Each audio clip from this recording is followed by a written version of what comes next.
अभी ऑपरेशन दोस्त जो चलाया गया कितना बेहतरीन पहल है, समझ में आ गया। वो अलग बात है कि वो फिर पलटेगा, वो अलग बात है, वो फिर पलटेगा। तुर्की फिर पाकिस्तान का साथ देगा, फिर कश्मीर का साथ देगा। फिर हम लोग कहेंगे कि तुर्की की सरकार जो कह रही है उसको छोड़िए। तुर्की की जनता अपने दिल पे हाथ रख के देखो कि जब तुम्हारे यहां भूकंप आया था तो हम ये नहीं देखने गए थे कि तुम मुस्लिम देश हो कि हिंदू देश हो। हाँ, अरे वहां भूकंप आया, वहां पे हम लोग का 20 घंटा के अंदर अंदर जहाज उतर गया वहां पर।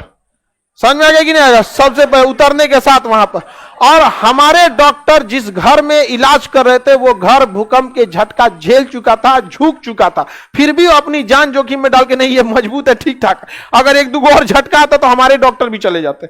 लेकिन इतना ही तो हम लोगों ने धर्म को छोड़ के आगे बढ़े थे लोग। समझ में आ गया कि नहीं आ गया? अब यहां पे जो लोग कहते हैं कश्मीर में जुल्म हुआ, ये हुआ, वहां पे जाओ जरा देखो 40,000 लोग मरे हैं, अभी आंकड़ा जारी है, कितने लोग लापता है। और आपको पता है सरकार लापता वालों को गिनबे नहीं करती है, लिख देती है लापता। समझ में आ गया कि नहीं? क्योंकि सरकार आपको तब तक मरा घोषित नहीं करेगी जब तक बॉडी ना मिले, तब तक नहीं घोषित करेगी जब तक आपको बॉडी मिले। बहुत लोग मरे, 50,000 से ऊपर। समझ में आ गया कि नहीं? हमारे यहां भी उत्तराखंड में आया था तबाही, कितने लोगों ने जहाज भेजा था, समझ में आया नहीं? ऐसा नहीं है हम लोग ने, जापान विकसित था वहां पे भी हम लोग भेजा। बेहतरीन काम है हम लोग का।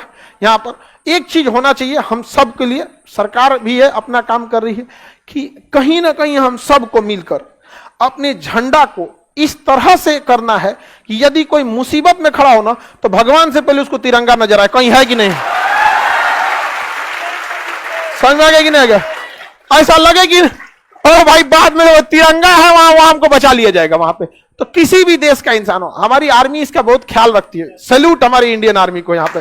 और जो एनडीआरएफ के टीम गए थे, एनडीआरएफ की जो टीम है, उस एनडीआरएफ की टीम में भी अलग अलग कंपनी से लोग जाते हैं। कुछ बीएसएफ से जाएंगे, कुछ एसएसबी से जाएंगे, कुछ सीआरपीएफ से, अलग अलग से 2 साल 4 साल के लिए डेपुटेशन पे भेजा जाता है ताकि वो लोग वहां पे काम कर सके वहां पे।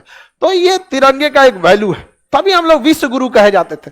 ऐसे जाति पात देख के हम लोगों ने कभी नहीं, हमारा संविधान इसकी इजाजत ही नहीं देता है।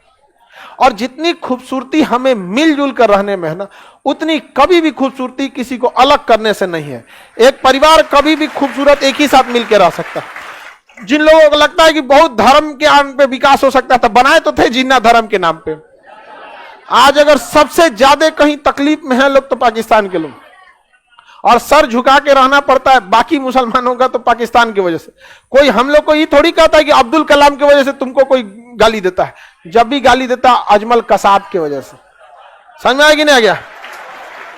तो ऐसा नहीं तांडव करेगा सब सब जिसका कोई हद नहीं, आके मार के ताज होटल उड़ा दिया। होटल में बताइए कोई अपने सपने लेके जाता है, बड़े बड़े कई लोगों का सपना होता है ताज होटल में क्या है हम जाएं यहाँ पे रुकने के लिए, देख ले खाना कैसा है। हम बहुत सारे लोकसभा के सदस्य लोगों से मिले हैं, उसमें से कुछ लोग इतने शालीनता वाले मिले कि हमको विश्वास नहीं हुआ यार ये कैसे पहुंच गए।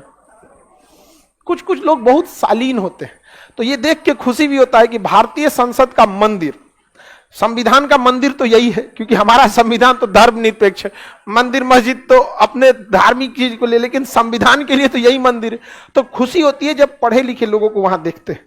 समझ में आ गया कि नहीं आ गया? तो बहुत कुछ हमारे यहाँ देखिए मंत्रिमंडल में कुछ गजब के मंत्रिमंडल में लोग। समझ में आ गया कि नहीं आ गया?